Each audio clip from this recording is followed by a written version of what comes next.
Во новото издание на DigiPlus, Мета наскоро без вработени. Вештачката интелигенција ќе го преземе и огласувањето. Мистер Бист достигна 400 милиони претплатници на YouTube, нов историски рекорд. Google го представи Gemini AI Watch, паметен часовник со вештачка интелигенција. За нас е една роботска недела каква што светот досега не видел. Роботи, визија и вештачка интелигенција во акција. А ќе се запознаеме и со Николај од Орос ТВ и ќе зборуваме за неговите гейминг успеси. Бидете со нас до самиот крај.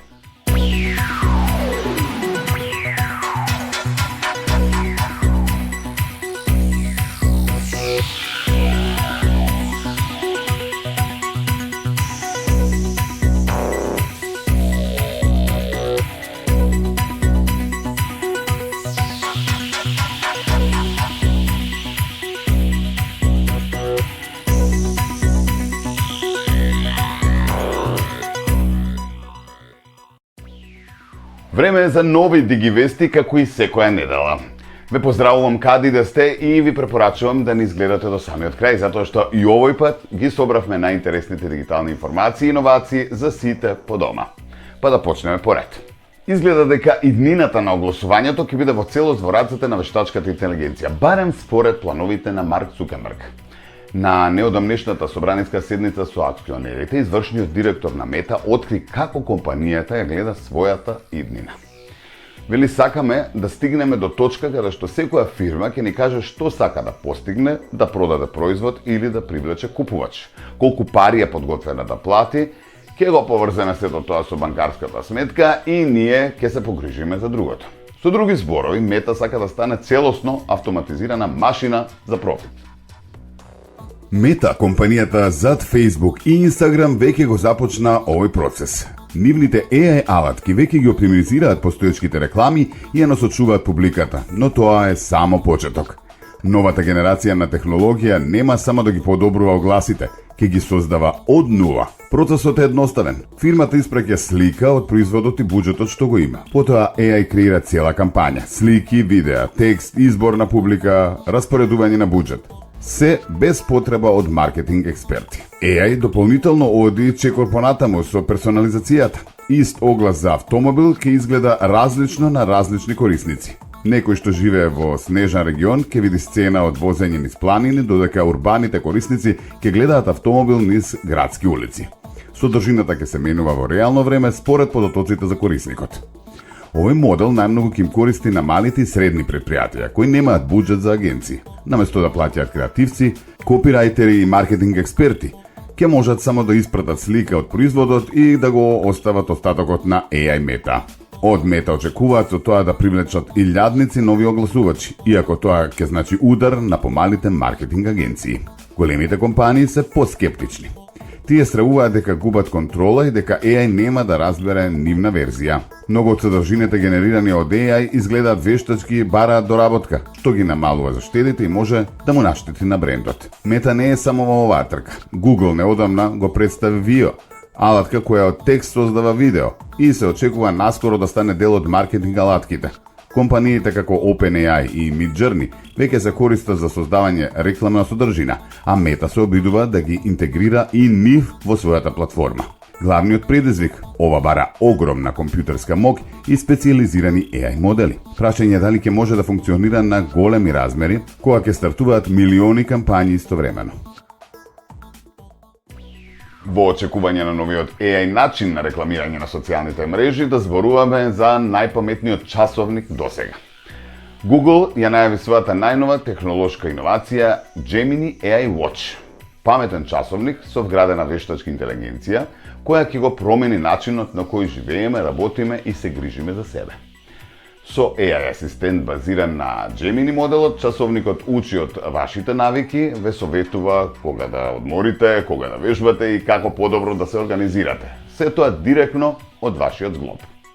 Gemini Watch AI не е само часовник, тоа е вашиот личен AI советник што го носите со себе 24/7. Подгответе се за иднината на нослива технологија. Google ја проширува својата Gemini платформа со нов иновативен уред, Gemini AI Watch, паметен часовник што користи напредна вештачка интелигенција за персонализирано корисничко искуство. Часовникот беше представен на специјален настан во Калифорнија како дел од визијата на Google за интегрирање на AI во секојдневниот живот. Со Gemini AI Watch, компанијата влегува во директна конкуренција со Apple Watch и други водечки уреди во оваа категорија. Gemini AI Watch доаѓа со интегриран AI асистент базиран на Gemini моделот, кој нуди интелигентни предлози, автоматска анализа на здравствените податоци, препораки за вежбање и контекстуални нотификации според навиките на корисникот. Уредот може да комуницира со корисникот преку глас или текст и учи од неговото однесување со текот на времето. Ова не е само паметен часовник, туку AI партнер, што се прилагодува на вашиот животен стил, велат од Google. Часовникот мери пулс, нивото на стрес, спиење и нуди водени вежби и медитации, користејќи податоци за да препознае кога ви е најпотребна поддршка. Интегрираната AI ги анализира податоците за да даде персонализирани пореки, како например кога да направите пауза или да се движите. Gemini AI Watch исто така е поврзан со Google Calendar, Gmail, Maps и останатите апликации од екосистемот, овозможувајќи практична организација и навигација без да го вадите телефонот. Очекуваната цена на Gemini AI Watch е околу $349, а ќе биде достапен во продажба од есен 2025 во Соединетите Американски држави, а потоа и на другите пазари. Со овој уред, Google прави сериозен чекор кон носење на вештачка интелигенција во секојдневието, директно на нашите зглобови. Google Gemini AI Watch представува нова ера на нослива технологија, каде вештачката интелигенција станува личен асистент на вашиот зглоб. А сега малку за кралот на YouTube-от. Джими Доналдсон, познат како Мистер Бист, викендов сруши уште еден голем рекорд на YouTube. Стана првиот креатор кој достигнал неверојатни 400 милиони претплатници на својот канал. Овој успех доаѓа помалку од една година, откако во јули 2024 година го надмина претходниот рекорд од 300 милиони претплатници.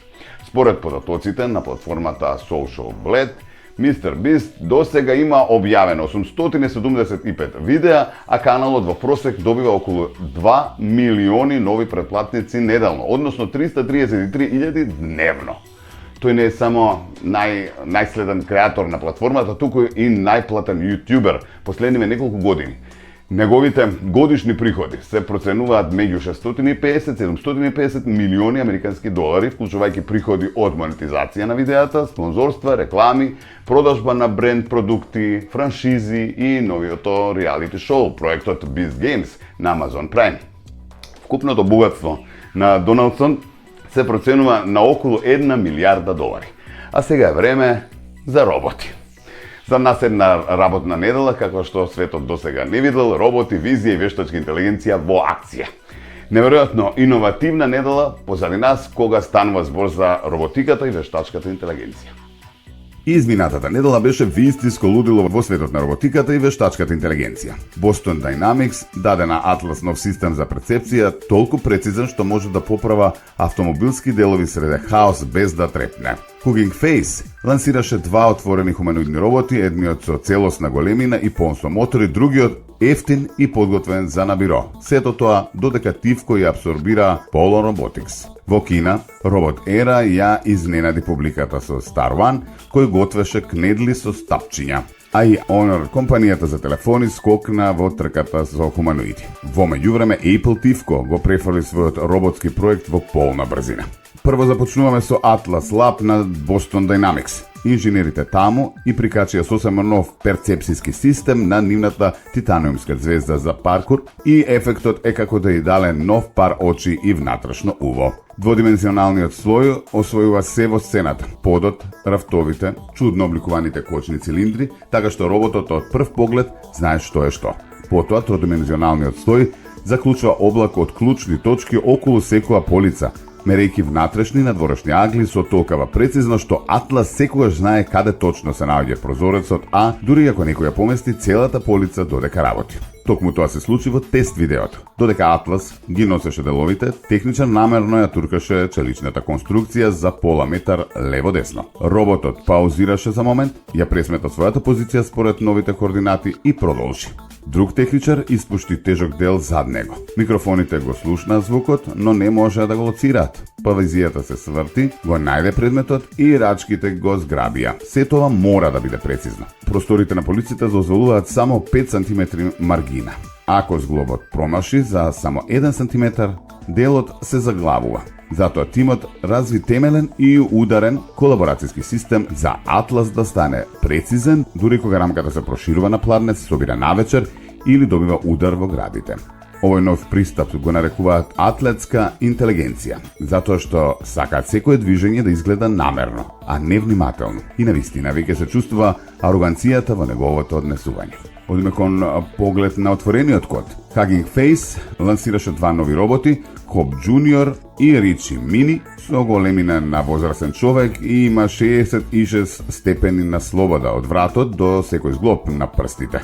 Секоја оска има собствен мотор. Коосновачот Клем Деланш вели дека првите примероци ќе се појават во декември со цена од околу $3000, што навистина е шокантно ако знаеме дека еден Атлас чини повеќе од луксузно SUV сувозило.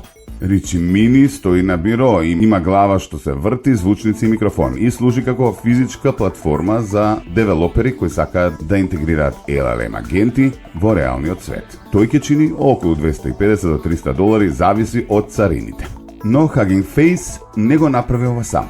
Во април Тивко ја купи Polon Robotics, креаторите на оригиналниот Ричи. Тој тим сега е вграден во Lei Robot, платформата што ја лансираа минатата година. Отворен хардвер, отворен софтвер и нова тура на податоци собрани со јак наменета за обука на автономни машини. Пролетва го обновија и својот 3D печатен ISO 101 роботски крак, заедно со новата Robot Studio платформа.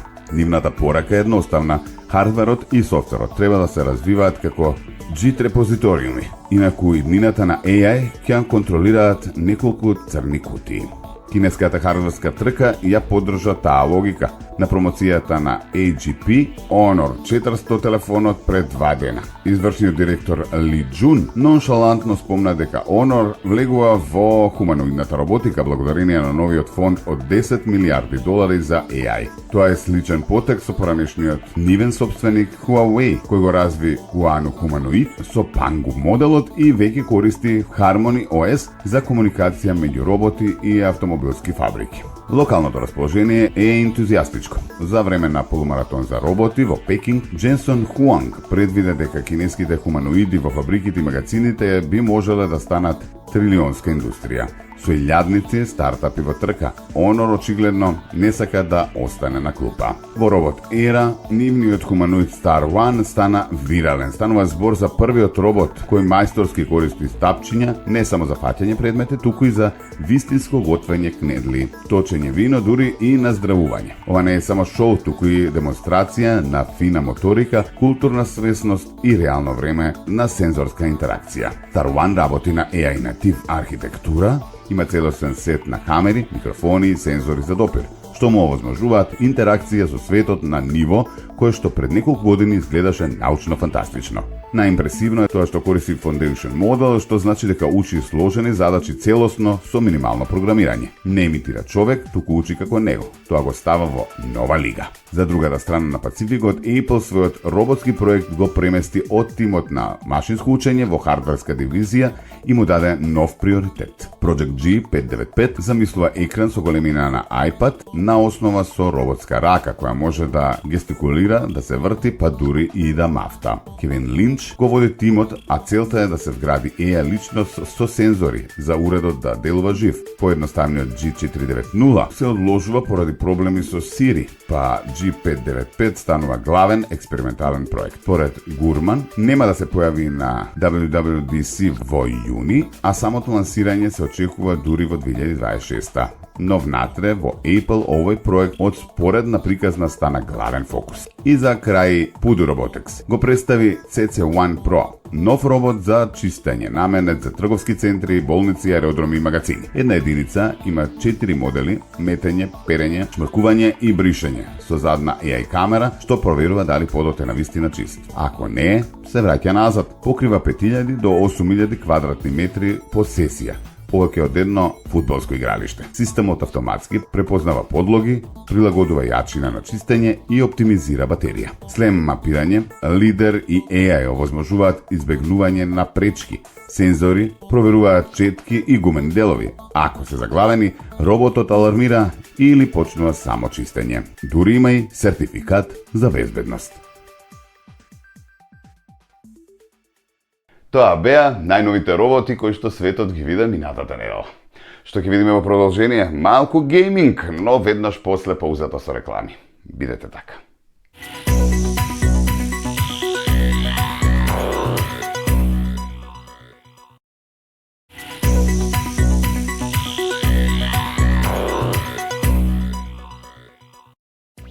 Еве не назад во нашето дигитално студио. Би сакал да ви ја најавам големата гейминг јунска акција за крајот на учебната година во салоните на Анкоч. Цел месец огромен попуст на сите гейминг компјутери, маси, столици, монитори, игри, конзоли и гаджети. Одберете го сетот кој што вас ви одговара и добите куп подароци и попусти во Анкоч.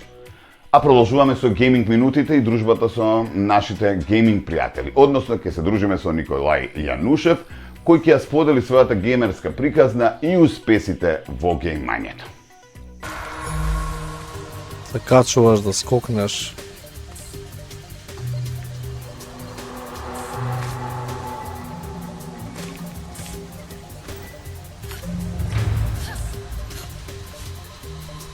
Ќе овешемо. Ама ако не го успееш, ќе джамп. Здраво, поздрав до сите гледачи, јас сум Николај Јанушев, или познат како Клесни во геймингот. Ова е мојата гейминг авантура и приказна. Јас започнав уште од млади години со геймингот, уште од PlayStation 1. Тоа би рекол би биле најпочетните мои искуства во геймингот, најпочетните допирни точки. Со геймингот потоа прераснам као многу голема пасија и пред неколку години јас таа пасија се одлучив да го преточам тоа во бизнис и заработувачка. Како почнав да заработувам од тоа е тоа што ја уствари почнав да им помагам на луѓе, односно клиенти, игри кои што не може да ги поминат, ја им помагам за тоа и нормално се сима цена, тоа е онај лесен муавет како ај помогни ми да го пројдам ова, помогни ми да направам ова. Нормално за одредена цена го правев тоа за странски пазар, не за домашен. Но тоа траеше околу година-две, така нешто прилика. И потоа се одлучив на нешто ново да направам, а тоа беше лани, во 2024 јуни месец, точно пред една година. Започнав гейминг канал на Twitch и се одлучив се да стримам. И на него сме тројца, јас, Никола, професор Чинго и Давид. Давид ме договара, а ја и Чинго стримаме за публиката да може да гледа различен тип на игри. Целата идеја уствари беше повеќе стримери да имаме на еден канал и нормално така каналот функционира моментално. Едноставно добивме подршка од сите, доколку сакате и вие да не поддржите на нас, можете да не следите на Twitch каналот Oroz TV или исто така може да запратите новости или најави за следни стримови кои ги правиме на нашиот Instagram профил Oroz Tava. Друга идеја зошто се одлучивме да започнеме стриминг канал е затоа што кај нас не многу луѓе стримаат гейминг. Тоест, ја немам налетано на некој да стрима за гейминг, само кај нас има јутубери и рековме нешто да почнеме ново, нешто неразвиено, нормално сепак е тоа предизвик, но би рекол дека до сега сум многу задоволен од тоа каква поддршка добивме од сите. Нормално има на каналот успеси, ја лично кои ги имам постигнато и нормално успеси од претходно. Имам неколку топ 10 позиции во различни игри и неколку светски рекорди постигнато до сега, односно кажано имам ставено Македонија на мапа. Кога станува збор на она што сум горд до сега што го имам направено би рекол што прв во свет успеав да ја проедам Шеглмен на најголема тежина. Исто така прв во свет бев и на Diablo 4 пред да излезат сезоните. Во последната сезона што беше, мислам дека беше 6-та, бев 9-ти во свет и би рекол дека се осеќам те гордо. Убаво е кога би ти го пишувало името заедно со знамето кај доаѓаш. Од омилени наслови би издвоил, не знам, синглплеерни игри со приказна RPG-ња. Ме привлекува највеќе приказната во играта, значи мора приказната да е добра, ако приказната не е добра, за мене не играта не е добра. Нормално комбинација со малце акција, малце приказна и сепак тоа би кажал дека за мене е една перфектна формула. Тоа ја лично би го преферирал. Би препорачал на сите она што се добри, тоа да го негуваат и тоа да пробуваат да може да заработат, затоа што геймингот не е само губење време, туку геймингот може да се заработува доколку сте упорни и константно се трудите со голема дисциплина, се е возможно да постигнете. Благодариме Николај и фала ти за одвоеното време. За крај едно потсетување.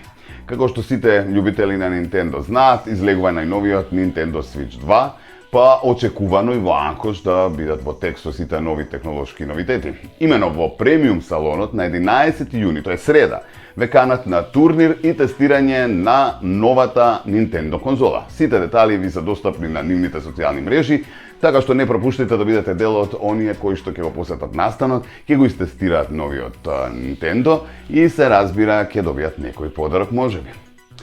А не пропуштете да бидете со нас и следната недела. Доколку нешто сте пропуштиле, имате на нашиот канал DigiTV MK, YouTube канал, исто така и на сите социјални мрежи, а ќе не најдете и преку нашата веб страна digitv.mk. До следната недела, голем поздрав и уживајте во остатокот од денот.